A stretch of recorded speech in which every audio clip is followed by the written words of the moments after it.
भर से नजरिया लड़ी लड़ी जाए, लड़ी लड़ी जाए, लड़ी लड़ी जाए, राज भर से नजरिया लड़ी लड़ी जाए,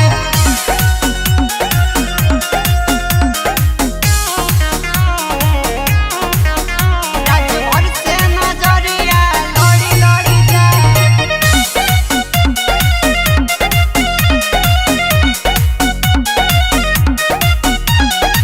बोले कि हमारो मनवा करेला, सखी रे हमर जियरा डरेला, ओकरा प्यार में पागल भइनी, राज्य भरे के माल कहनी, कहीं जाई तो अगवा पड़ी पड़ी जाए, राज्य भर से नजरिया लड़ी लड़ी जाए,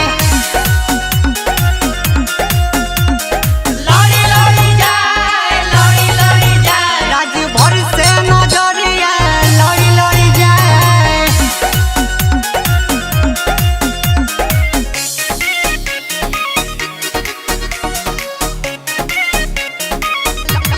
लड़ी लड़ी जाए,